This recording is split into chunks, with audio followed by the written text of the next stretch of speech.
saya akan menjelaskan mengenai hakikat RPP Akidah Akhlak di Madrasah Sanawiyah.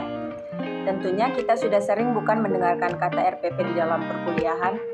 Ya, RPP atau Rencana Pelaksanaan Pembelajaran adalah dokumen yang berisi rencana pembelajaran yang akan dilakukan oleh guru dalam satu pertemuan atau lebih.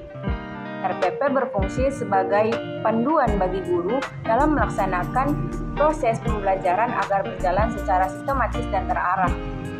Dalam konteks pembelajaran akidah akhlak di Madrasah Sanawiyah, RPP memiliki peranan yang sangat penting.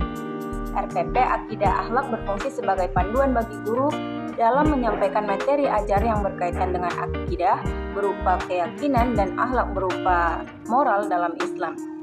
RPP ini membantu guru dalam merumuskan tujuan pembelajaran yang spesifik, memilih metode dan media pembelajaran yang tepat, serta merencanakan penilaian untuk mengukur pencapaian kompetensi siswa. RPP Akidah Akhlak juga membantu guru dalam merencanakan dan melaksanakan pembelajaran yang efektif dan secara efisien.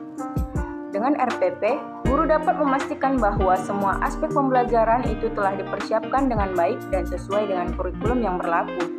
Selain itu, RPP juga memungkinkan guru untuk melakukan refleksi dan evaluasi terhadap proses pembelajaran sehingga dapat melakukan perbaikan dan peningkatan di masa mendatang.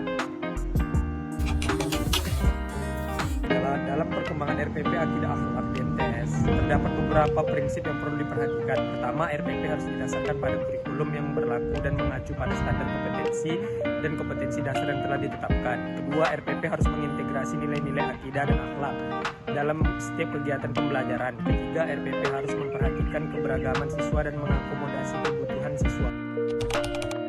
Nah, selanjutnya ialah RPP Akidah Akhlak di MTS terdiri dari beberapa komponen-komponen penting yang harus diketahui. Apa dia? Yang pertama adalah identitas. RPP harus mencakup judul, adanya pelajaran, kelas, dan waktu pelaksanaannya. Nah, yang kedua ialah pendahuluan. Pendahuluan ini berisi dengan latar belakang, tujuan, dan juga kompetensi-kompetensi yang akan dicapai selama proses pembelajaran. Dan yang ketiga adalah pengembangan materi. Pengembangan materi ini mencakup pemilihan materi yang akan dipilih, bagaimana metode yang akan dipakai, kemudian media-media apa saja yang akan dipakai, dan juga dari mana sumber apa yang dipakai, dan juga yang terakhir ialah penilaian. Dan yang keempat adalah penutup. Penutup ini berisi dengan evaluasi dan juga saran untuk perbaikan ke depannya. Nah, seperti yang saya katakan tadi bahwasanya adanya tujuan pembelajaran. Nah, tujuan pembelajaran ini adalah berisi dengan tujuan yang akan dicapai selama misalnya satu semester ataupun selama proses pembelajaran yang akan dilaksanakan, harus ada tujuan dan tujuan itu harus tercapai gitu kan. Kemudian selanjutnya ialah materi. Materi ini adalah sesuatu yang akan kita ajarkan atau kita sampaikan pada siswa, dan materinya ini harus mencakup konsep-konsep akidah akhlak yang memang sesuai dengan kurikulum, dan juga kita menyampaikannya secara terstruktur dan sistematis agar mudah dipahami oleh siswa dan mereka lebih gampang menerima ilmu ataupun pelajaran yang akan diberikan. Nah, selanjutnya adalah media. Media ini adalah alat bantu dalam keberlangsungan proses pembelajaran agar pembelajaran ini berjalan dengan mudah dan juga menarik, tidak monoton dan tidak membosankan. Misalnya contoh medianya ialah bisa buku ataupun PPT agar merangkum semua dan lebih singkat, dan yang selanjutnya misalnya melalui video-video ataupun baik melalui sosial media ataupun memang video yang dibuat. Nah, media ini memang bertujuan untuk memberikan nilai keunikan dalam pembelajaran agar memberi daya tarik tersendiri gitu. Kemudian selanjutnya adalah penilaian.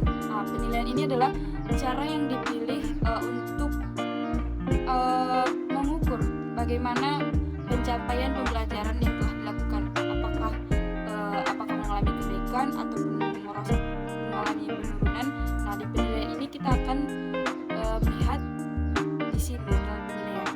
Nah, jika kita menyusun RPP dengan komponen-komponen dan secara lengkap dan terstruktur dan secara sistematis, maka akan membantu proses pembelajaran dapat berjalan dengan baik dan juga efektif. Yang keempat adalah langkah-langkah pengembangan RPP pada tingkat MTS. Di sini meliputi 7 langkah. Yang pertama itu tentukan tujuan pembelajaran. Yang kedua, membuat silabus yang menyertakan materi-materi yang perlu dipelajari. Ketiga, membuat RPP yang mengacu pada silabus. Yang keempat, pengembangan pengkajian dan pembaharuan RPP.